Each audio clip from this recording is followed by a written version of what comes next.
Hey there, wrestling fanatics! It's your host here, TeamRyRy, and I am back for another podcast edition of TeamRyRy's Wrestling Podcast, episode number 12. I have a guest here, and go ahead and plug your social media, my friend. Hello, everybody. My name is Connor, aka Kayfabe. You check me out over at youtube.com/okfaber, or feel free to follow me on Twitter at okfabe. Over my YouTube channel, you can check out my post-raw rundown as well as live Q&As and all their sort of fun wrestling shenanigans. Thank you, my friend, to come on board. It's been a while. Okay, Yes. the first thing we want to discuss really quickly. What's your favorite moment of Hell in a Cell? The match or moment, my friend, overall? I mean, honestly, I think this kind of goes with what I'm saying because I think it's a lot of people's favorites when Mankind got tossed off the top, Oh, yeah, fell yeah. 16 feet right through the announcer table. Yeah, that was awesome. I love that. Bring back memories, you know? Memories. Simple like memories. Okay, now the last few years of Hell in a Cell has not been that good because it's not TV 14. Do you think WWE's overkilling the Hell in a Cell and they just should just get rid of the whole concept? No, I think they need to think smarter about it because there's ways to there's a lot of ways that you can still make a lot of things interesting and still PG. People think that adding blood or violence or being edgy with the sex and the violence that'll bring everything back, but you don't need it to be. I mean, granted, a Hell in a Cell without blood would be kind of a little defeating, I'm not gonna lie, but you don't need it to be. You can still make it as barbaric and brutal. It's about the match itself, not necessarily the structure that's around it. You Yes. know what I mean? Like it's all comes down to how you present it. You a lot of people make the comparison that the Attitude Era was like 20 times better than the PG era. And in some ways it was, but there's also crap in there too. Oh yeah. You know, so but yeah, no, I mean, no, I don't think they need. I think the Hell in a Cell can still exist inside the PG world.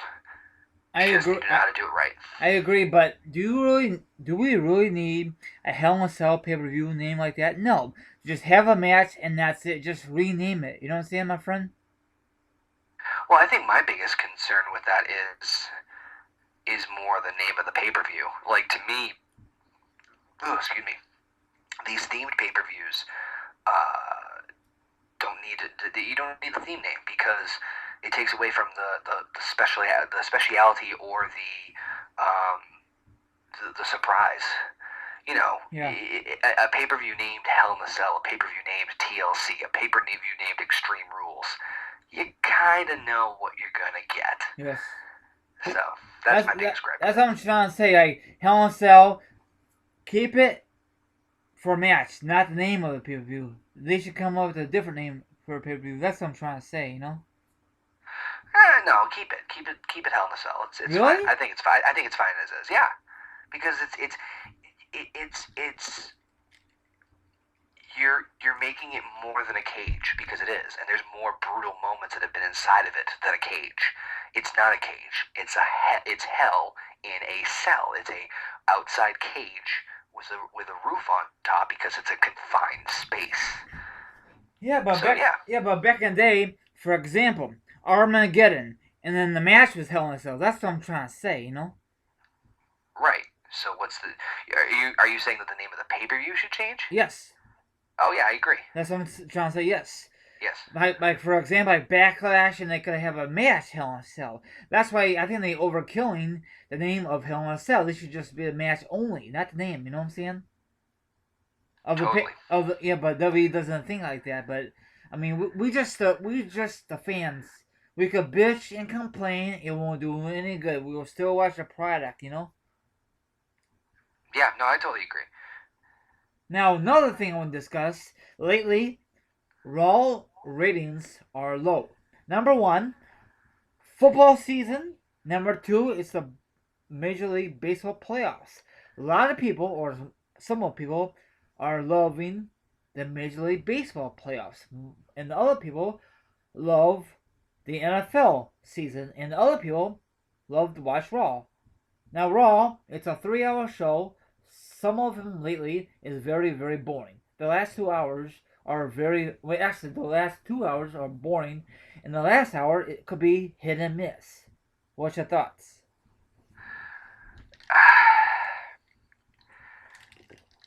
So in general, Raw I feel like has been kind of a little lacking, and the problem with Raw, and this is not just in the last couple of months. This is in general, and I'm not saying this is every single Monday Night Raw, but a lot. One of the major problems that I have with Raw um, is the fact that, quite frankly, it's there's nothing that's must see TV anymore. Oh, There's anything that you have to tune in to see. So I think that that's one of the major reasons that these last Raws were kind of substandard. You know like what I mean? like Dookie, like no, you could just skip a Raw, and then the following Monday it could be a little better, decent, No, I agree. Like for example, last night on Raw, or whenever you guys listen to this podcast, the main event was the lumberjack match, and come on, W, um, Seth Rollins, Kane, and that match is going to take place at Hell in a Cell for the belt, and it was on free TV, and W could do way better of booking. But that's just my thoughts, and I know no one won't give a shit about my thoughts, you know. Well, here's the other problem too, and this is something that other people have to take into consideration as well too, is that the Attitude Era had a specific demographic, and so they knew, who their target audience was: Oh yeah, 18 to 35 males.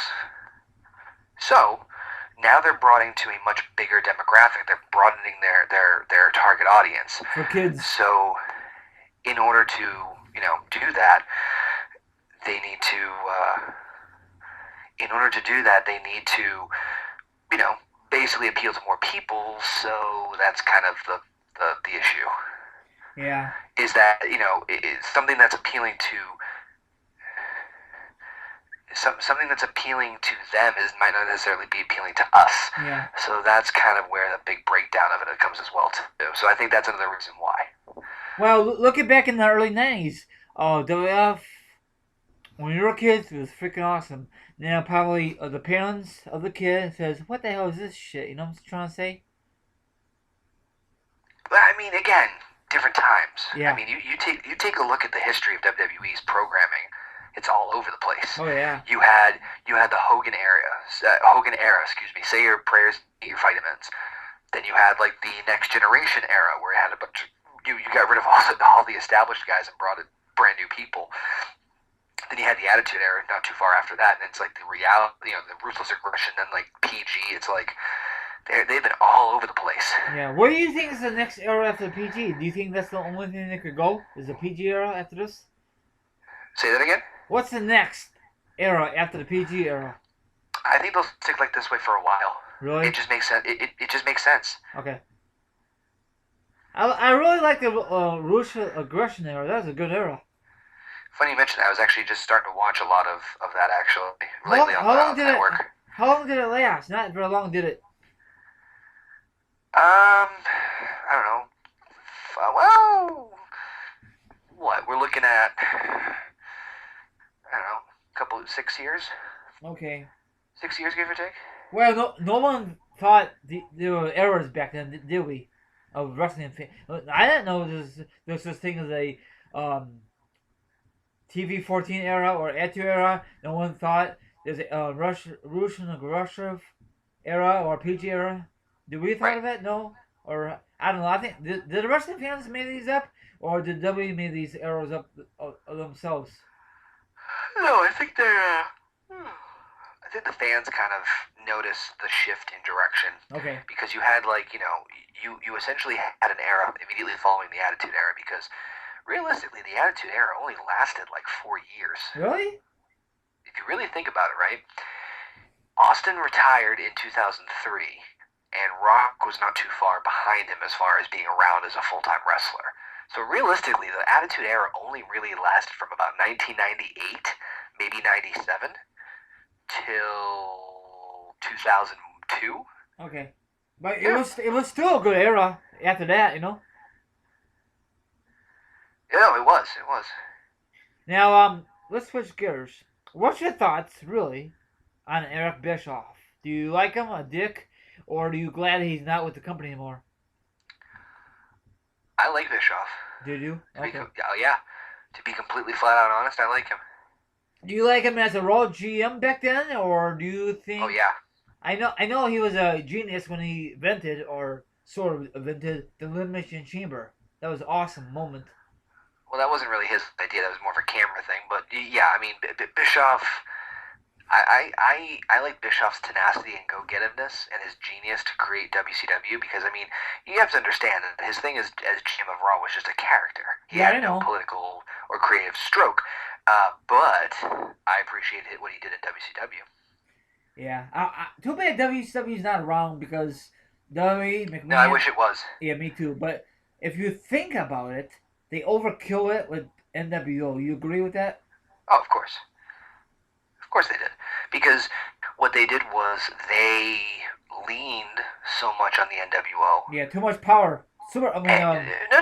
Not even the too much power thing. It's just they lean so much on it yep. to depend on results. And instead of saying, "Hey, oh crap, stop the train. We need to create new stars," Yep. um, um, they're like, "Let's go back to the NWO," and just and it's funny. A lot of people have various opinions about WCW, and I've watched numerous people's different perspectives on it, and I think that a lot of people can blame Bischoff. A lot of people can blame Russo. At the end of the day, the big people that really were the end of WCW was Turner Network. Yeah. You know what I mean? Like it really was like because you hear these testimonials from Bischoff and Russo, and it's like they really tried, but at the end of the day, you also have to think of this too, and to backtrack this. NWA, before it was bought by Turner Broadcasting, right? When it was still Jim Crockett Promotions, was bought by Ted Turner. Oh wow. That's when Jim Crockett went out of business. So, Turner Broadcasting purchased this company, WCW, and they went through the revolving door of bookers and all these people until Bischoff came along. Now, here's the other part of it, too. Ted Turner, out of everyone in his board, every single person who he had working for him in Turner Broadcasting, Ted Turner was the only person who wanted the pro wrestling show. Really? No one else wanted it. Why? No one else wanted it because they just didn't want it. Oh wow. They didn't want this company. The only person that did was Ted. Hey, That's but it. oh, sorry. Cut you off. Go ahead. Continue. Go ahead. I'm sorry. No, I was going to say, so my point being is that from the get-go, from even the initial purchase, Turner Broadcasting did not want WCW, and so when things started to crumble after their success, so they reached their height of success with the 86 straight weeks of Nitro and all that, and then so when things started to slip and slide a little bit, it just like it gave Turner Broadcasting and the corporation behind them all the more reason to kind of start putting the grinds to it, and then finally 3 years later, bye, see ya. So that's really what it was. You know the thing. I don't agree with the WCW. They did not push the cruiserweights that much because all the focus on the NWO angle. You know. I mean, the cruiserweight thing was kind of like a double-edged sword in the aspect of it gave a lot of international stars a platform, the luchadors, the Japanese wrestlers, a lot of guys who travel internationally. You got your Jerichos, your Dean Malenkos, your Eddie Guerreros, Rey Mysterios, Juventud Guerreras, La Parcas, Alex Riley, not Alex Riley, what the hell's his name? Alex Wright. And it gave them a platform, but at the same time, it also kind of gave them a little bit of a glass ceiling because they were like kind of like stuck in. Yeah. Yeah, but did you I think the cruiserweight division, in my eyes, was more exciting than the main focus of the NWO because they keep shoving the NWO down our damn throats. You know.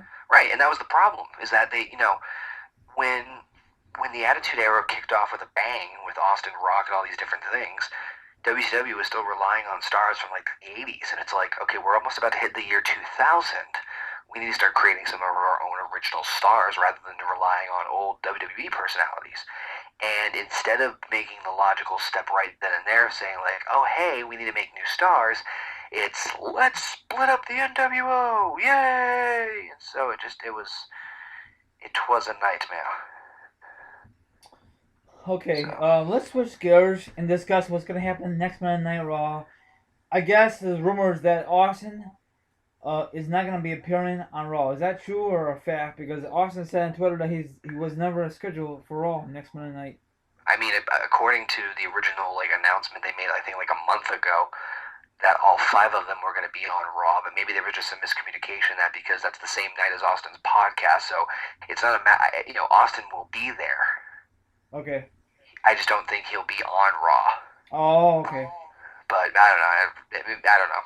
Somebody screwed up. Oh, whatever. So, did you enjoy sometimes?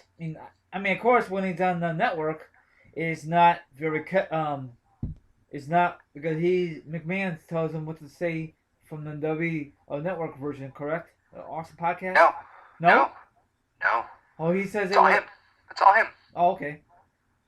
I mean, I'm pretty sure that there are probably things that he does not want to talk about. But then again, what are they going to do? They're live. They're live on the network. But what do you prefer? Do you prefer him or Y2J's podcast on the network? Austin's a little bit more. Is it because you're used to it, or is it because he does a better job than Y2J? No, he has a way of capturing attention more to me, and I don't mean as a knock on Jericho. Jericho, I think, does a great job on his podcast, and I like listening to his. But Austin just has a way of sucking me in. Yeah. Do you think that The Rock will ever have a podcast? I know he's so busy because he's Hollywood. I just want your thoughts on that. No. No. Too busy with Hollywood. Because Rock's a Hollywood star. Yeah. Yeah. Well, he might make an appearance, but he was never gonna have his own podcast. No, because that takes a whole, as you know, that takes a whole level of dedication and work and all that stuff. So no, that wouldn't do it. Oh yeah. What's your thoughts on podcasts for wrestling or overall? Do you think that's a great invention? Whoever does podcasts, do you think that's a good thing? Oh yeah, I do. It just, the problem is there's I think there's too many of them. Oh yeah, you got wrestling ones, you got sports ones, but if you think about it, it's a lot easier to upload than showing yourself on camera. Well, I mean, the thing of it is, I think that like the podcasting had a huge boom. Yeah. And so I think everyone started doing it. But Cole Cabana was one of the firsts. But I think it's just one of those wave things that's coming in. And it is what it is. I tried it for a while. Do you like it? Oh yeah, I had a blast. But it just took so much energy and effort, and technical savvy is just a lot of work. I might be switching my post Raw rundown to that format down the road. Oh really? Yeah, but never say never. Okay. What's your thoughts on the New Day? You like him as a heel? Oh yeah, they're the most entertaining thing right now going. But don't you think? I mean, eventually, they're gonna lose the belts, and probably eventually they're gonna turn face because that's how McMahon rolls. Yeah, they should not turn them face. I know, yeah, but this is McMahon we talk about. Yeah. Oh, speaking of face, do you think Seth Rollins should be face or just stay him as heel for the rest of his career? No, I think he needs to turn babyface soon. I think that this whole thing was a fun trial run for him as a heel, but I think that the babyface turn is needed sooner than later. Do you think he's gonna face Triple H sooner or later? Because you could tell. Yeah. Okay. I think Mania. Who's gonna go over in that match? Triple H or Seth Rollins? Oh, it's got to be Seth. It has to be. It has to be. Do you think? I mean, if you could think of any kind of stipulation, what kind of stipulation? Ban the pedigree. Yeah, I agree. For both guys or just for Triple H? The whole match. So what kind of finish move will they have? Curb stomp. Bring that back? Why not? I think that's kind of stupid they got rid of it in the first place. What? That's kind of stupid they got rid of it in the first place, my friend. Well, that's the whole idea. Is that you don't know. Everyone's like, well, they got rid of the curb stomp, but the pedigree's banned. Well, then how's it gonna go? And you pull the rug out from underneath them. Yeah. That's the whole point. I think this would be a great storyline. Triple H, Seth, and they could book it. And then the reason they want to book it because Triple H is mad because Seth Rollins stole Triple H's move. What do you think with that? The book it for Mania. What, Triple H and Seth in what kind of match? No, because he Triple H. I mean, no, I mean Triple H says Seth, I want to challenge you for a match at Mania, and Seth said no, no, no. He said I want you for a match 1-on-1, no disqualification, whatever, because he's mad because he's using Triple H's move. You know. You could do that, but I don't know. Probably be kind of cool. I don't know. I can't. I'm not a great storyteller, but I think that'd be good. Of course, Triple H is a better doing pedigree than Seth, but I don't know what to say. I think that'd be a good match, but I don't know. It all depends how W books this shit, you know. very true. But I really want to see sooner or later. I don't know if you want to agree with this. I want to see Dean Ambrose become W World Heavyweight Champion. You know. You want to see Dean? Yes. Eh, You don't think he's ready, or do you think W just gonna make him as a mid-carder for the rest of his I don't career? think he needs it. At least not right now. Why not? Hello? Why not? Why does he need it? Why does Seth needs a belt? Is it because I'm not he's? saying Seth needs it. I'm saying why does Dean? But maybe because he. Well, My point is, Dean's character is so over. pretty much that I don't think he need. I'm not saying he doesn't need the belt in general. I'm just saying is that his character. It's like Bray Wyatt. Bray Wyatt doesn't need the belt for the same reason because his character is so over that I don't think he needs it. So you trying to say that Who you he trying is. you trying to say that John Cena doesn't need the belt because he's so over? Of course not. Of course Cena doesn't need the belt right now. He doesn't need it in the first place, but they give him, switching gears. Eventually, he's gonna be Rick for a record. I don't want to see that happen, but it's gonna happen sooner or later. You sure about that? What do you mean? Everyone thought it was gonna happen at SummerSlam. But he's gonna break. You think he's gonna break it? Do I think he's gonna? No. No, They're gonna keep it on tech. I think they're gonna tie it. Tie it. Okay. Yeah. Because he's right now at 15. Yeah. If he wins again, he ties with Ric Flair because that way they can say that one of their guys also has that same record. So you don't think he's ever gonna break Flair's record? No. Good. That's how it should be.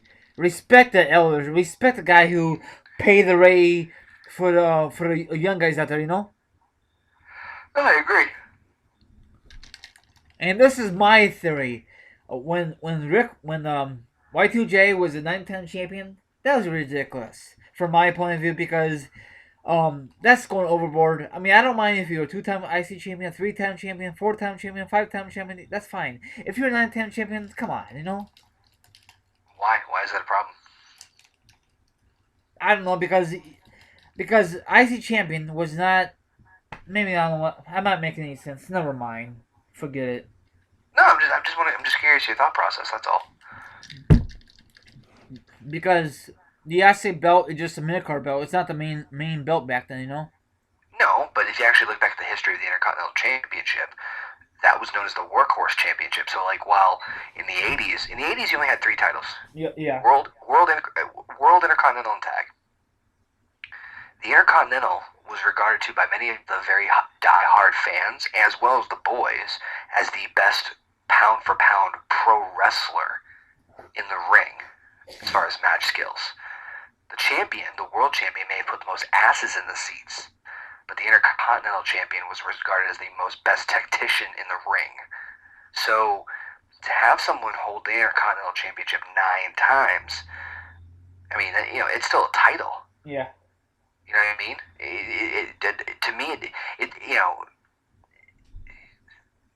there's a difference between saying I'm a 9-time Intercontinental Champion versus I'm a 9-time Hardcore Champion. Because there's a difference in the prestige of those championships. That's true. I don't think anyone will break Y2J's record from the 9-time IC champion. No way in hell now. Nobody. Yeah, I mean, I don't think anytime soon. Nope. And I know, I don't know, me, I'm just so picky because back in the day when I was growing up, like Austin was what, a 2-time IC champion? The Rock was 2-time champion? Was Yep. that?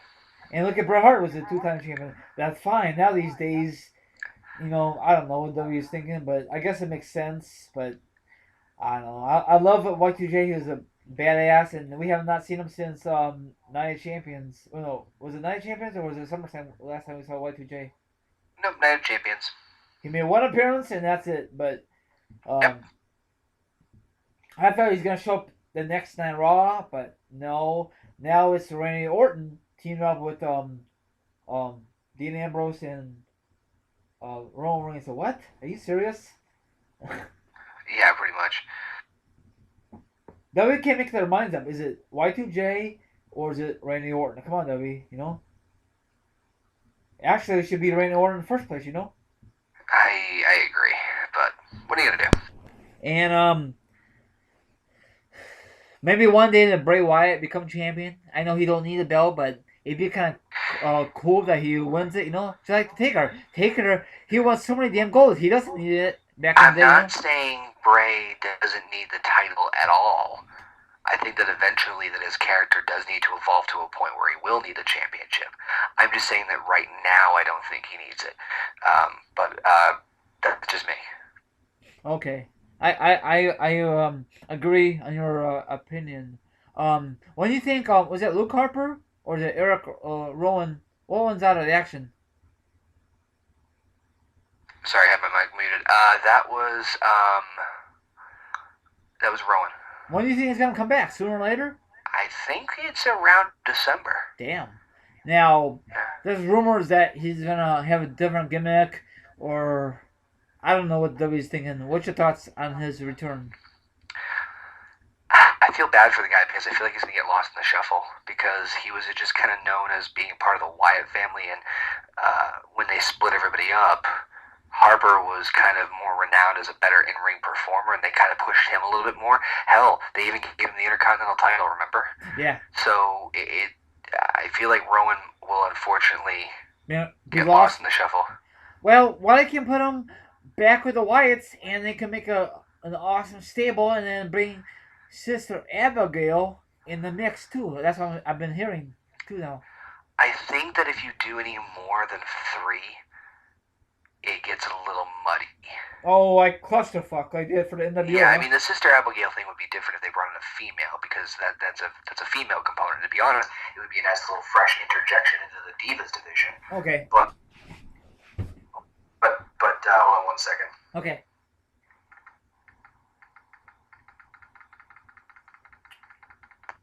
But I think if you do any more than 3, it kind of muddies it up a little bit. Okay, well, that's just my opinion, but okay. I hear you. Yeah, but yeah, they should never broke them up in the first place. They're just my thoughts. No, I agree. Same thing for the Shield, but overall, maybe it was best for business at the time. The Shield broke up. Look at Seth Rollins. If they never broke up, Seth Rollins would never become champion as only, No, I hear you. But I think, in my eyes, Seth Rollins is a major star without those 2 other guys. But I hear rumors that they might reunited, or they might go like a triple threat match at Mania 32. I don't want to see that match because Seth. I don't know who's gonna be. I mean, I know you would, but it reminded me of WrestleMania 26, Orton versus Legacy, and that match was not very good. That's different, though. Why is it different? Because the way it was built. Why? Because it was bad booking? Because they split Legacy up, and then it's like, oh, by the way, all 3 of you guys are having a match. Oh, okay. They didn't give them they didn't give Rhodes and DiBiase at that time a chance to develop as individual personas. And they should. If Right, but if you had done that match 2 years later, where Rhodes was starting to get some momentum as a mid carder, and same with DiBiase, then it would be a different story. Roman Reigns main evented WrestleMania. Dean Ambrose has been in a feud with Seth Rollins and the Why? Wyatts, and so they've had a chance where for over a year now, almost over a year now, they've they've established who they are in their relation, who they are as characters. Okay. So it's a whole different story because Rhodes and DiBiase and Orton were kind of thrown together Yeah. as a match at Mania, whereas these three, if you put a triple threat for the title, I think that would be much more entertaining. But speaking of Cody Rhodes and Ted DiBiase, you know who came out of that group? Very entertainment, very valuable, and that's Cody Rhodes because a couple years later, Ted DiBiase Jr. he left the company, and that's not. I mean, I guess. Oh, I'm sorry. Well, before that, he was in a stupid thing with his Maurice, and it was very bad booking. And look at Cody Rhodes. He had a feud with Rey Mysterio for I don't know if it's for the belt, and you know, I love Rey Mysterio and Cody Rhodes. That was a great feud that year. You know, They did. I I loved think it it. was one of the best ones. I loved it. I mean, you know, it was very exciting. I love that match for WrestleMania 27. Um, it was very good. I was very happy that Cody Rhodes brought back the old school belt. Um, he reminded me of like Mankind. You know, he had that shield over his face. He didn't want to be shown. It was awesome, very edgy, you know. But I did not care for Dashing. I did not care for. I know a lot of viewers out there love Dashing. I love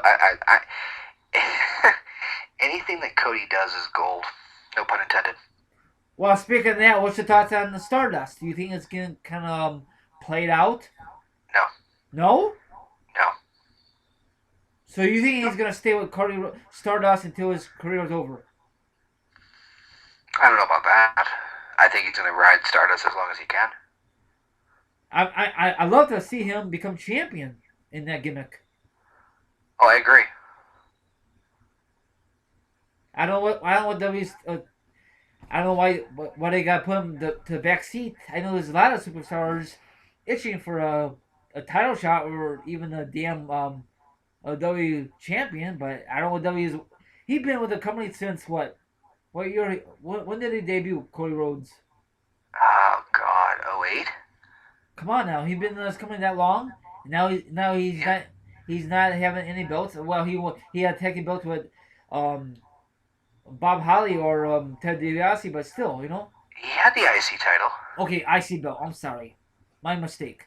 I just No, mentioned a no, few no, minutes ago, but still, he's not no main eventer. not yet. And by the time he mains event, he'll probably fed up and leaves the company, and I don't want that happening, you know. You never know. Yeah, and You at one never know. time he had a chance to become money in the bank. It was Damien. That really pissed me off that year. Yeah, I think they lost an opportunity there. Yeah, but look at a couple of days later, he lost to John Cena, and the rest is history. Yay! I'm just kidding. You know how that goes. Every time when a superstar gets so built up, having a great momentum. I give you another example. Russo, he had a great momentum all the way to WrestleMania 31. He lost his momentum. He lost to Cena, and look at it, now he's in a stupid feud at the time with Dolph Right, Ziggler. That feud with Dolph Ziggler was dog shit. I hated that feud. right. Yeah, I hear you. What's your thoughts on the Rio coming back into the company? What's your thoughts on that rumor, or do you think it's gonna come? He's gonna come back? Say that again. I'm sorry, I didn't quite hear you. What's your thoughts on WWE bringing back the Rio?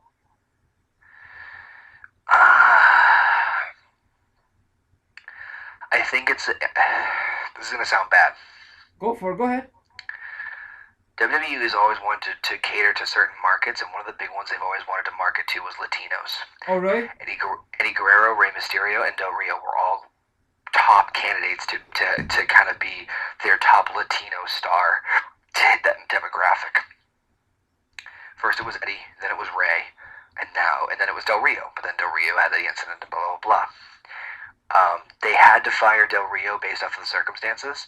So I'd love to see Del Rio back, especially considering that the roster's kind of changed up a little bit. You got a lot of NXT guys as well too. Oh, yeah. So I think Del Rio coming back would be awesome. But do I think it will happen?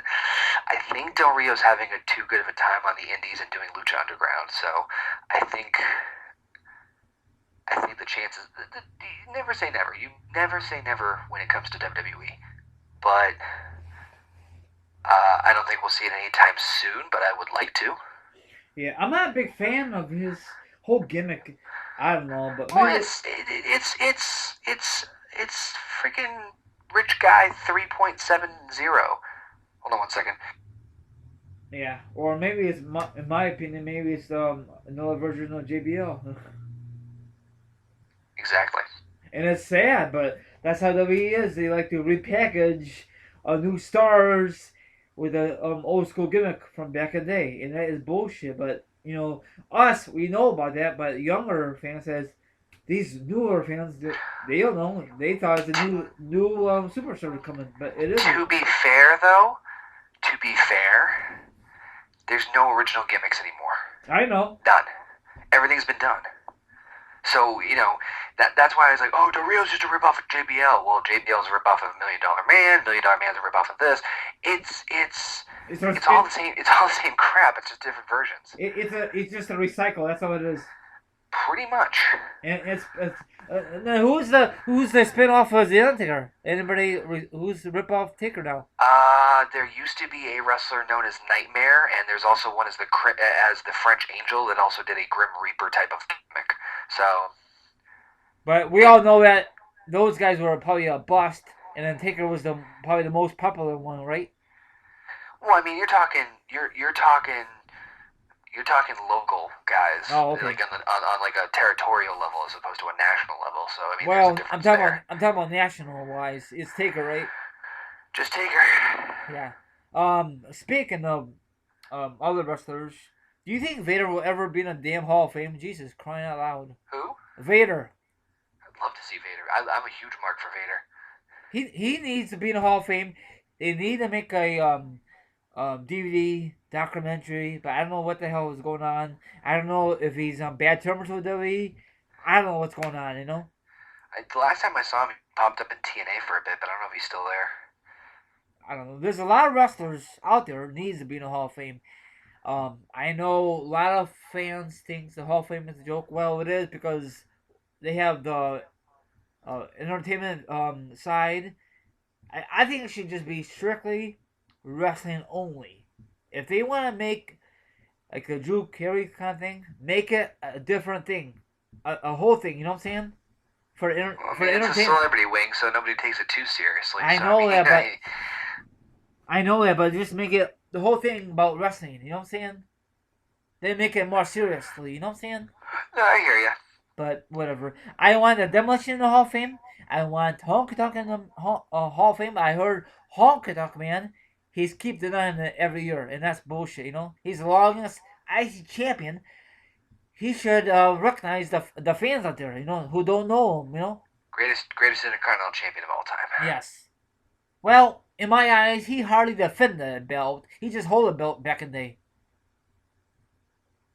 It took me a second because I had to think about who was inducted this year, and I was trying to remember who the headliner was. I'm like, I'm an idiot. It was freaking Macho Man. Yep. And I think he should go on last, and that really pissed me off.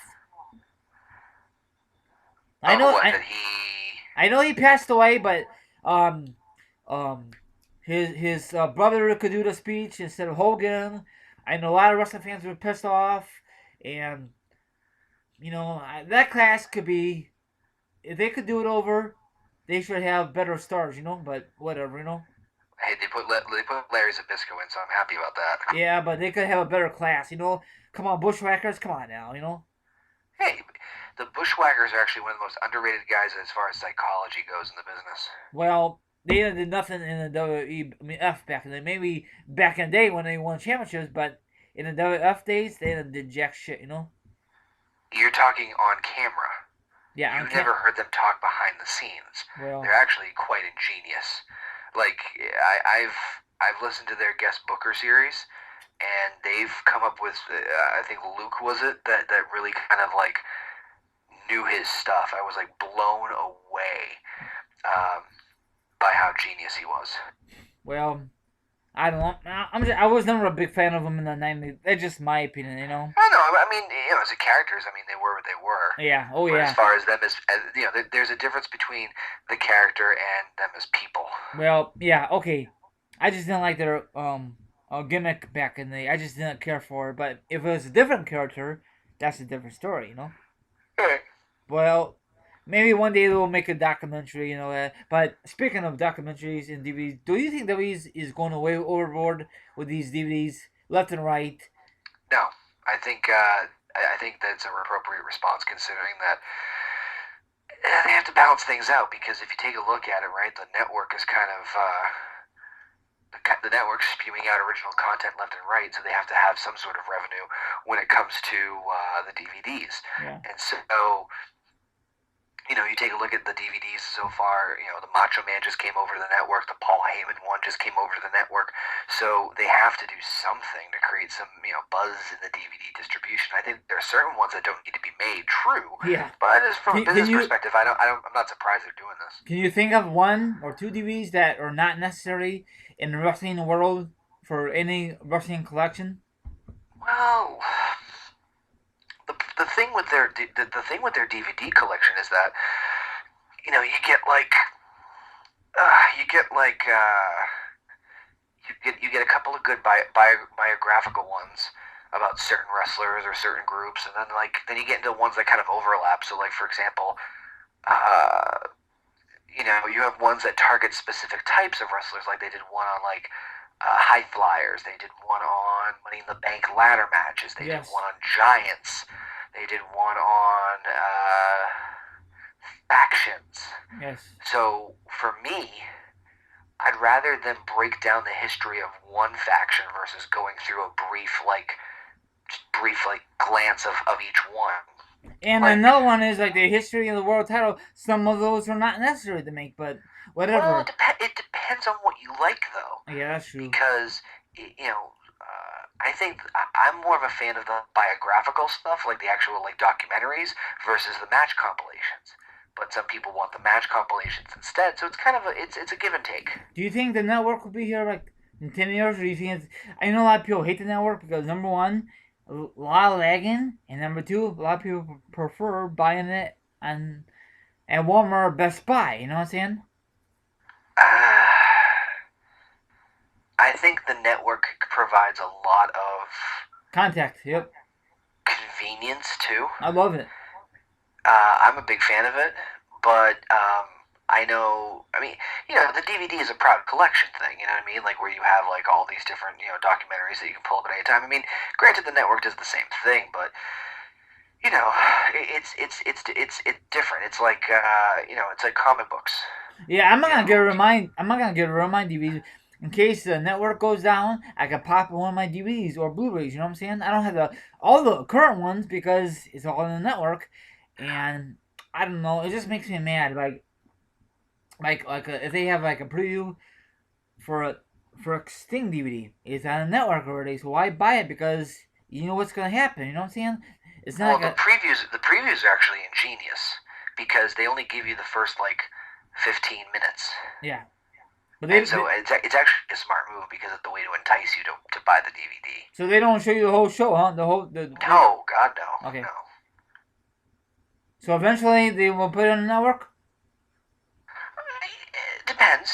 I think they won't bring them all to the network, but I think they'll try because one of the other things they do that's smart is that they they plan things out. It's like, okay, we'll give you I'm just saying this, like let's say in a year, like, okay, we'll give you the Sting and the Owen Hart DVD, but we're gonna take these two off.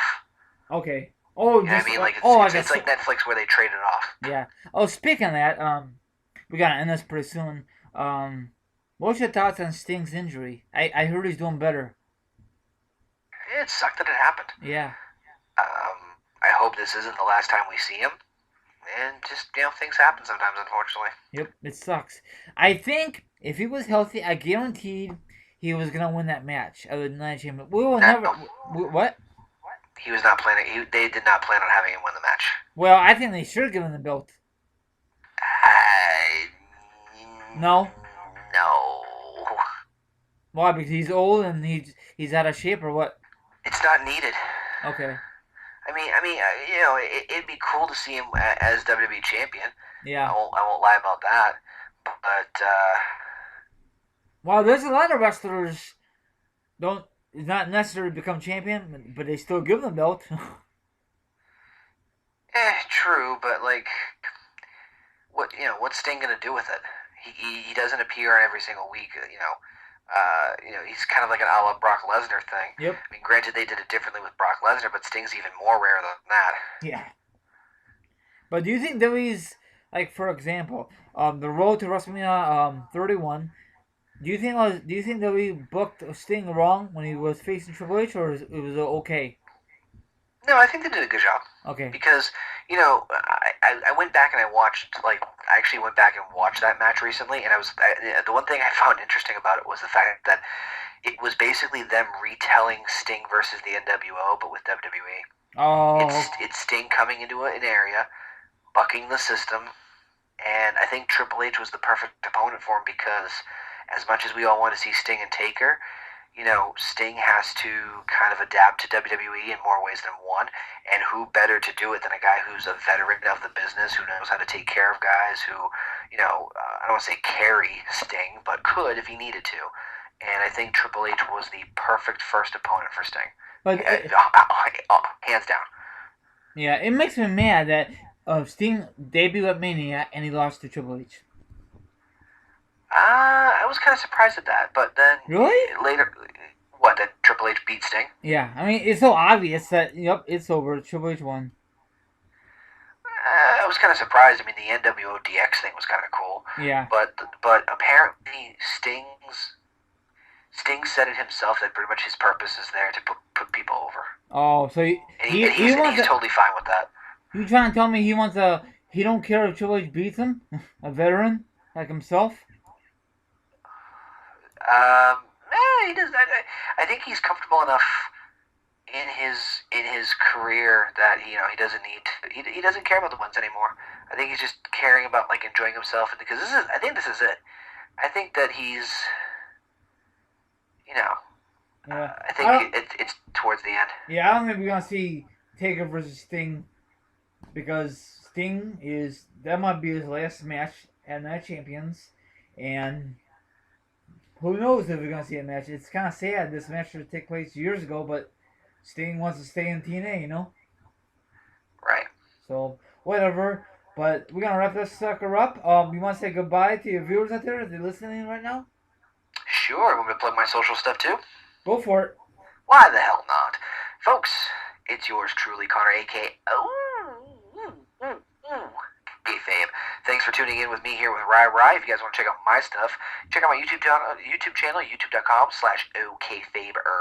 Hit me up on Twitter @okfabe and facebook.com/theokfabe. I do the post-Raw rundowns live every single Monday night immediately following Monday Night Raw. I do Q&As every now and then, as well as some other random wrestling topic-related videos. Make sure you check me out. And also, if you haven't subscribed to TeamRyRy, why haven't you done so already? Come on now, seriously. Yeah, what the hell? Come on. Stop this podcast and click the red sub button for crying out loud. I'm waiting. While you're down there, you might as well hit that like button too. I mean, come on. And share this video with your friends, your other ones, and follow me on Twitter also. All the links will be down below. So thank you very much, my guest. Thank you very much, sir. And stay tuned for episode number 13. So everyone have a great night, and we'll talk to you on the flip side. Have a good night. Peace out.